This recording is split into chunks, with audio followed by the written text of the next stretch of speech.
Oi, gente, eu tô aqui num cenário diferente, tô em Belém, na Cisjordânia, na Praça da Manjedoura, uma das praças mais importantes aqui, sobretudo por questões religiosas. Atrás de mim, lá no fundo, tem a Igreja da Natividade. Na verdade, não é uma, mas são pelo menos três, além de ter alguns monastérios. O Natal começa agora, em dezembro, e ele é celebrado até meados de janeiro. Pra saber por quê, vamos lá comigo que eu já conto.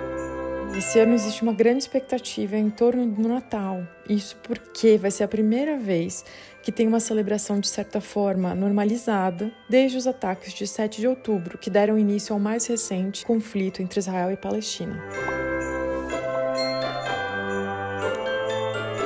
Atravessando a praça aqui, é por essa portinha aqui que eu entrei, a Porta da Humildade. A explicação para essa pequena porta era evitar que as pessoas entrassem na igreja montadas em seus cavalos. As pessoas tinham que descer do cavalo e caminhar com as próprias pernas.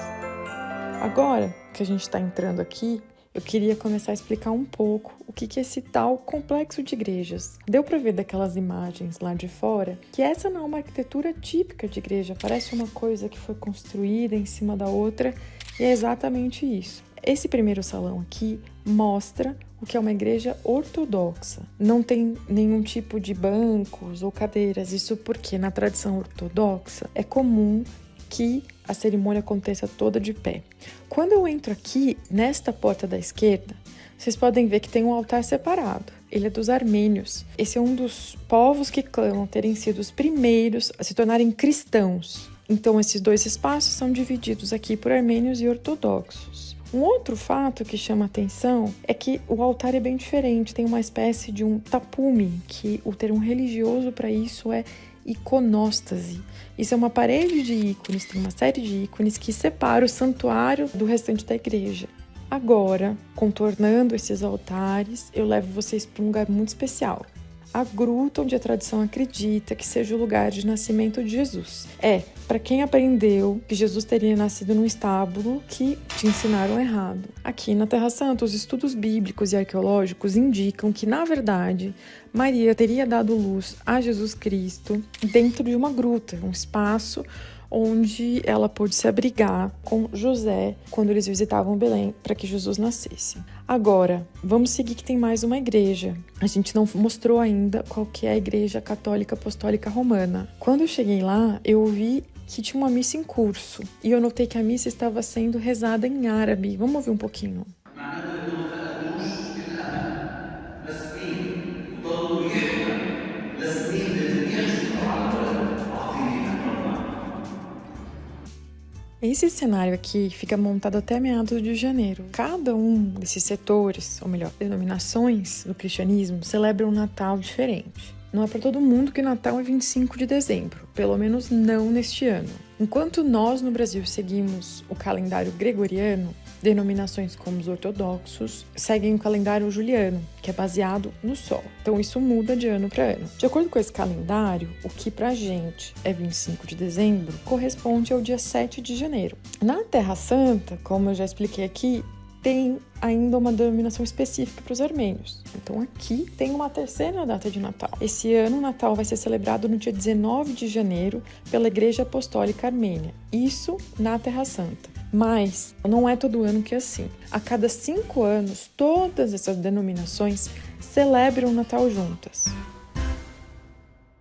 Thalita, e eu adorei mesmo, aprendi muito já. E eu tenho uma curiosidade, assim, que é como os judeus convivem com isso, né? Como o judaísmo convive com Belém, estar na Cisjordânia, e toda essa complexidade religiosa aí, é, dos ortodoxos, dos armênios. Conta um pouco pra gente, assim. Conto, Bia. É assim, eu vou tentar separar duas coisas, porque tem o governo de Israel, claro, é uma coisa, e os judeus, como se manifestam. Acho que individualmente eu vejo muitos judeus inclusive visitando também, como eu vejo muçulmanos, visitando lugares, passando por lugares de Natal sem nenhum tipo de...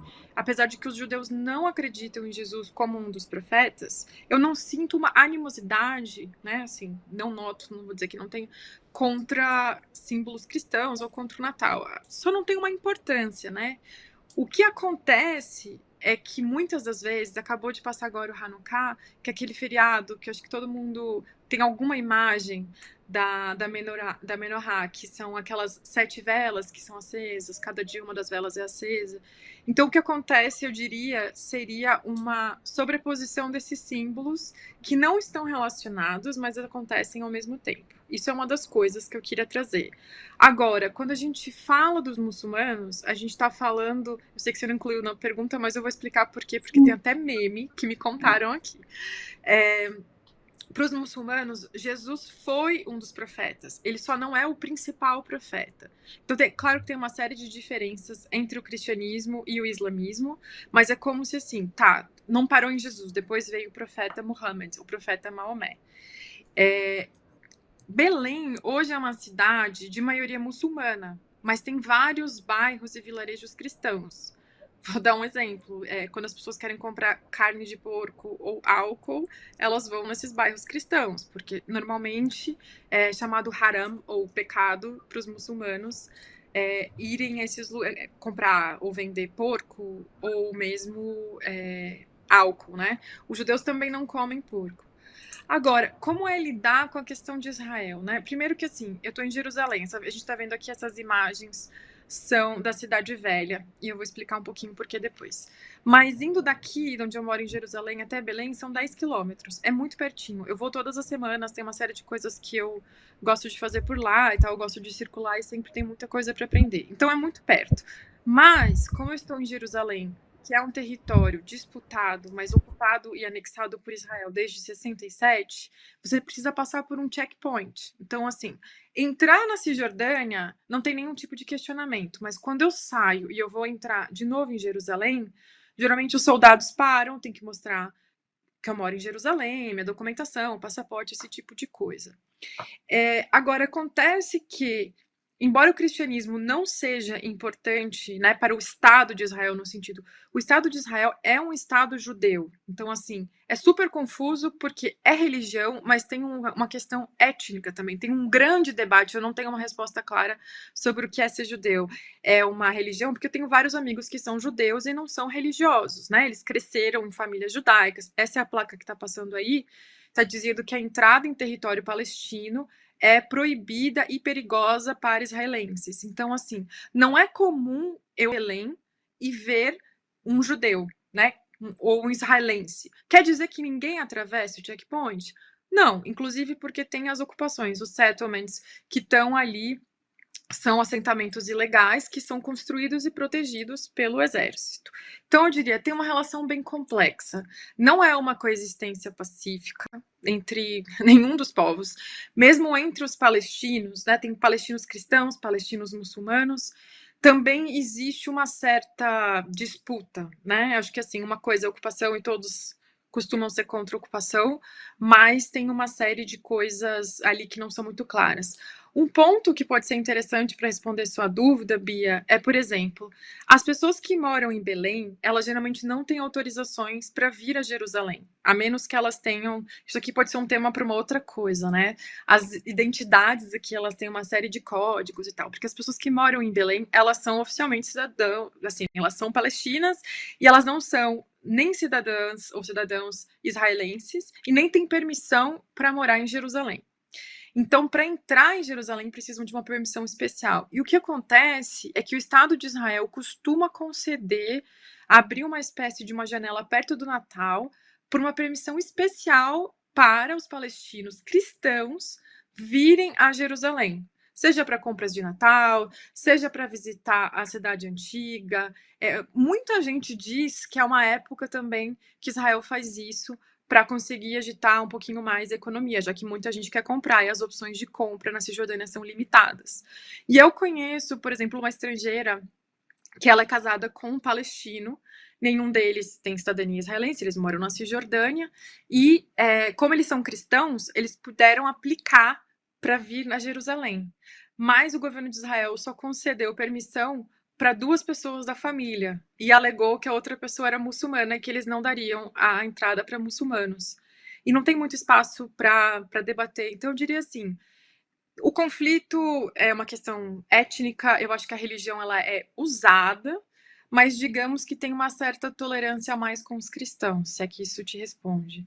Agora, para falar sobre ortodoxos e não ortodoxos, eu trouxe aqui a versão light das denominações cristãs. Na Páscoa, eu e o Lucas, a gente já está bolando aqui como falar sobre todas as denominações que estão no Santo Sepulcro aqui em Jerusalém.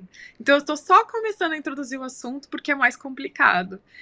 O Santo Sepulcro, inclusive, é uma igreja que você fala, eu estou realmente numa igreja, são várias igrejas dentro de uma, e, assim, existe uma coexistência dentro dessas denominações cristãs, mas existe muita disputa. As datas não são as mesmas, como vocês viram no vídeo. Então, todo mundo celebra Jesus, o nascimento de Jesus é importante para todo mundo, mas os calendários são diferentes, os ritos são diferentes.